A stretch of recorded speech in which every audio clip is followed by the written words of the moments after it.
नमस्कार दोस्तों, JDS competition में आपका स्वागत है। आज हम क्लास 7th की एनसीईआरटी में खंड खा जलमंडल शुरू करेंगे और खंड गा भी आज फिनिश कर देंगे।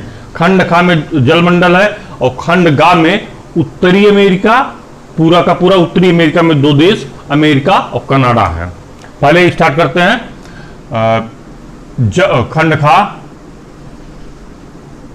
खंड खा जलमंडल। जल मंडल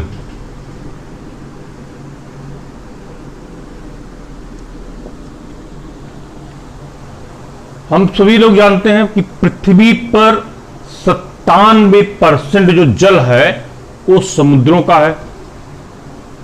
खाली 3% जल मीठे पानी का है और जो 97% जल है वो खारा पानी है, वो हम लोग पी नहीं सकते।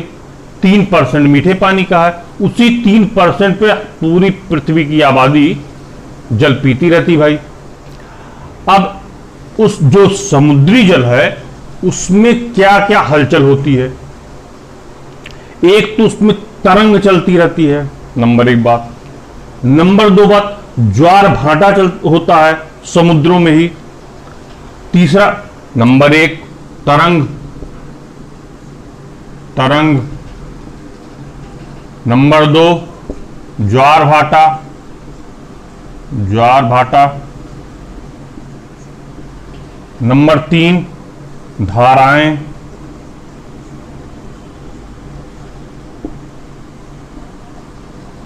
ये 3 गतिविधियां समुद्र के जल में होती हैं। अब पहली गतिविधि पे आते हैं, तरंग क्या होता है भाई। जब समुद्र का पानी स्थिर रहता है और ऊपर से पवन का बहुत तेज झोंका चलता है तो उस पवन की झोंके से समुद्र के जल में कंपन उत्पन्न होता है और वो कंपन एक तरंग का रूप ले लेता है। आप जब भी बचपन में आप देखते होंगे कि नहर पे चले जाते हैं, नदी पे चले जाते हैं, थोड़ा एक पत्थर उठाते हैं, फेंक देते हैं उसमें पानी में। अब पानी में फेंक दे, आप पत्थर डूबता, फिर ऐसे ऐसे ऐसे ऐसे करके ऐसे ये तरंगे उठती हैं। ये तो आपने खुद पत्थर डाला तब ये तरंगे उठी। और इसके ऊपर जो हवा चल रही है, समुद्र में हवा चल रही, उस हवा के बहाव से, वेग से यहां पर इस समुद्र में तरंग उठती है। और यही हवा कभी जब हम लोग देखते हैं प्राचीन काल में, वो जो नाव है, नाव की गति की दिशा भी बताती। हम लोग व्यापार करने के लिए इधर से उधर जाते हैं, अगर हवाएं चल रही तो उधर चलते चले जाते हैं अपने नाव से। ये आपका होगा तरंग हो गया। दूसरा होगा ज्वार भाटा।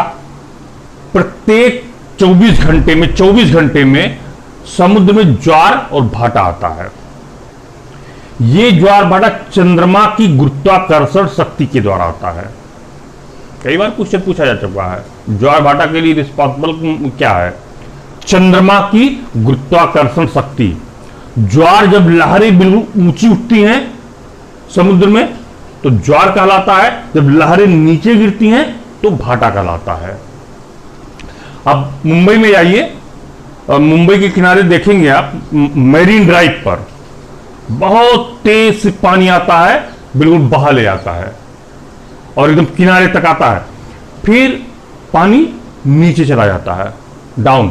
मतलब में लगभग 400-500 मीटर फिर पीछे खिसक जाता है। पहले 400-500 मीटर अंदर आता, फिर 400-500 मीटर फिर पीछे चला जाता है। यही होता है ज्वार भाटा। थर्ड पे हम आते हैं धाराएं। समुद्र में धाराएं चलती हैं। क्यों भाई? ये है पृथ्वी का जब रोटेशन होता, घूर्णन होता है तो भाई पूरा जो जल है वो भी रोटेट होगा, जाहिर सी बात है। अब जब वो रोटेट होगा तो वो एक धारा का निर्माण कर लेगा, करंट का निर्माण कर लेगा। वही समुद्री धाराओं के लिए रिस्पॉन्सिबल है। यही था। अब अलग अलग महाद्वीप में अलग अलग धाराएं चलती हैं। कुछ धाराओं के हम नाम बता देते हैं। गल्फ स्ट्रीम है, अमेरिका में चलती है। हम्बोल्ट है, पेरू किनारे चलती है। ओआईसीओ जलधारा, क्यूरोसियो जलधारा, कैनारी की जलधारा, न्यूफाउंडलैंड की जलधारा, ये सब जलधाराएं। आप लोग क्या कीजिएगा, जो भी जलधाराएं हैं आप एक लिस्ट बना लीजिए एक पेज में। गर्म जलधारा, ठंडी जलधारा, ये भी जलधाराएं दो प्रकार की होती हैं, एक गर्म जलधारा, एक ठंडी जलधारा। अब यहां पर आप देखते हैं विषुवत रेखा है, ठीक। जो जलधारा विषुवत रेखा के करीब में होंगी वो गर्म जलधारा कहलाएंगी, ठीक। और जो जलधारा शीतोष्ण ऊपर ध्रुवों के करीब में होंगी वो ठंडी जलधारा कहलाएंगी। समझ में आ गया होगा। अब इसमें एक और खास बात बता दें, कहीं ना कहीं तो ये गर्म जलधारा, ये आई आपकी ठंडी जलधारा, और विषुवत रेखा से कोई गर्म जलधारा गई भाई, तो कहीं ना कहीं पे दोनों मिलते होंगे, जहां पे जंक्शन होगा हो सकता मिल जाते हो। जैसे एक एग्जांपल लेते हैं, न्यू फाउंडलैंड में, अमेरिका के किनारे है, उत्तरी अमेरिका में, तो वहां पे गल्फ स्ट्रीम जलधारा और एक ऊपर की जलधारा है जो ध्रुवों से आती है, लैब्राडोर की जलधारा, गल्फ स्ट्रीम की जलधारा और लैब्राडोर की जलधारा, ये दोनों आपस में मिलती है एक जगह। अब जहां पर ये मिलती हैं वहां पे प्लावक लिख देते हैं, प्लावक। जहां भी ये गर्म जलधारा ठंडी जलधारा मिलेंगी वहां पे प्लवक विकसित हो जाएंगे। और प्लवक क्या है भाई, मछलियों, एक खाद्य पदार्थ है जो कि मछलियों का मुख्य भोजन है। अब जब ये प्लवक विकसित हो गए वहां पर, बहुत ढेर सारी मछलियां वहां पर पहुंच गई इस प्लवक को खाने के लिए, तो वो मत्स्यन बैंक कहा जाने लगा, फिशरीज बैंक कहा जाने लगा यहां पर। और बहुत ज्यादा मछली पकड़ने का संसाधन मौजूद हो गए वहां पे, अब मछलियां पकड़ी जाने लगी वहां पर। और एक खास बात बता दें, जहां ये दोनों धाराएं मिलेंगी बहुत कोहरा, घना कोहरा छा जाएगा भाई। गर्म और ठंडी दोनों जलधारा मिली तो कोहरा। हाँ, अब वहां पर परेशानी है, कोई भी जहाज वहां पर जा नहीं सकता, दिखलाई ही नहीं पड़ेगा जब घना कोहरा छा जाएगा भाई। तो ये आपका जल मंडल हो गया। अब हम नेक्स्ट उस पर बढ़ते हैं, नॉर्दर्न अमेरिका, उत्तरी अमेरिका और दक्षिण महाद्वीप हमने बताया था, दक्षिणी अमेरिका के हमने बता दिए थे। अब हम आते हैं उत्तरी अमेरिका पे। उत्तरी अमेरिका में दो देश हैं, एक अमेरिका और दूसरा कनाडा। देश तो कई है, मैक्सिको भी है उत्तरी अमेरिका में, लेकिन उन दो देशों का ही चर्चा करना है। अब हम आते हैं दोस्तों खंड 3 में, उत्तरी अमेरिका। उत्तरी अमेरिका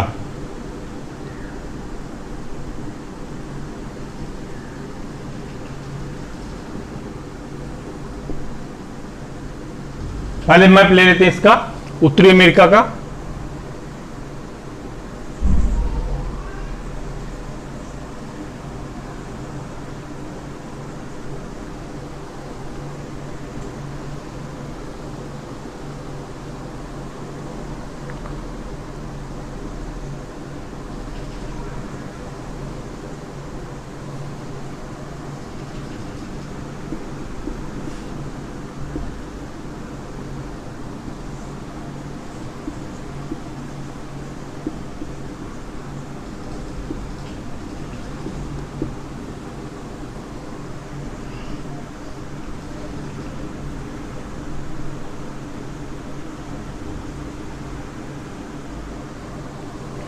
ये उत्तरी अमेरिका है। ऊपर आप देख रहे होंगे कनाडा, यहां पे देखेंगे अमेरिका, ये America, United states of America. सबसे नीचे आप देखेंगे तो मैक्सिको पड़ेगा। इस साइड में अटलांटिक महासागर, इस साइड में प्रशांत महासागर। अब यहां पे हम आते हैं, इसके फिजिकल अपीयरेंस पे 4 भौतिक भागों में डिवाइड है ये। कनाडियन शील्ड, अपलेशियन पर्वत, मध्यवर्ती विशाल मैदान और पश्चिमी कार्डेला। ये पूरा उत्तरी अमेरिका इन 4 भागों में विभाजित है। इसमें क्या क्या क्या उत्तरी अमेरिका में पाए जाते हैं? ग्रैंड कैनियन पाया जाता है, यानी गहरे खड्ड पाए जाते हैं। ग्रैंड कैनियन होता पहाड़, जैसे दो पर्वत के बीच का जो स्थान होता है, एकदम पूरा गहराई लिए हुए होता, गहरा खड्ड, उसको गहरी खाई आप कह सकते हैं, वो पाया जाता है। शंकुधारी वृक्ष पाए जाते हैं ऊपर की तरफ। ये जो कनाडा वाला पोर्शन है, ये ऊपर उत्तरी ध्रुव से करीब है। बर्फ बहुत ज्यादा ठंडी पड़ती है यहां पर, और जैसे जैसे नीचे आते हैं वो ठंडी कम होती जाती है। और गर्म जल स्रोत पाते हैं, गर्म जल स्रोत यानी गीजर पाए जाते हैं, जमीन से ही निकलते हैं गर्म पानी के फुहारे। और क्या है, टुंडा प्रदेश के नाम से जाने थे, ऊपर वाला जो भाग है टुंडा प्रदेश के नाम से जाना जाता है। और बालसन, देवदार, सफेद चीड़, ये सब पौधे पाए जाते हैं। घास का मैदान जो यहां पर होता है उसको प्रेरीज बोला जाता है। और गाय, बैल, भेड़, बकरी, ये सब यहाँ के उत्तरी अमेरिका, पूरा उत्तरी अमेरिका में बता रहा हूं, अभी आगे अमेरिका और कनाडा को आगे थोड़ा थोड़ा डिवाइड कर देंगे। गाय, बैल, भेड़, बकरी, ये सब यहाँ के एनिमल है। शंकुधारी और मिश्रित उष्णकटिबंधीय वन पाए जाते हैं। चीड़, फर, बालसम, ये सब प्रमुख वृक्ष पाए जाते हैं यहाँ पर।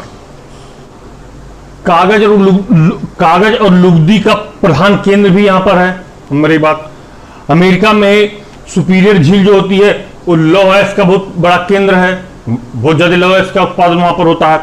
और एक न्यू फाउंडलैंड है, तो उसके पहले इसके जलमंडल में भी हमने चर्चा किया था, वो मत्स्य बैंक का काम करता है, यानी फिशरीज बैंक, बहुत ज्यादा मछलियां पाई जाती है वहां पर। और कनाडियन सील जो है वहां पर खनिज बहुत ज्यादा पाए जाते हैं। ये आपका एक ओवरव्यू हो गया उत्तरी अमेरिका के बारे में। अब हम पहुंचते हैं सिर्फ अमेरिका के बारे में। पहले हम अमेरिका को लेते हैं, उसके बाद तब कनाडा को। अमेरिका में क्या है, पर्वत पठार। पहले तो इसकी राजधानी, लोकेशन तो आप देख लीजिए, लोकेशन आपकी ये है महाद्वीप में।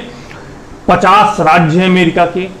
वाशिंगटन डीसी इसका कैपिटल है अमेरिका का। अब इसके बारे में पिछले पेज पे जाएंगे। पर्वत, पठार और मैदान यहां पर पाए जाते हैं। इसका पूर्वी भाग अटलांटिक महासागर से जुड़ा हुआ है, पश्चिमी भाग प्रशांत महासागर से जुड़ा हुआ है, और नीचे की साइड में ये मैक्सिको की खाड़ी से जुड़े हुए हैं।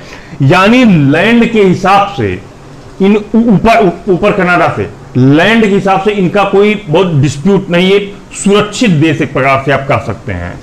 समुद्र की तरफ से कोई हमला, मैक्सिको वगैरह कभी हमला तो करते नहीं है। कनाडा वाले भी बड़े शांत हैं।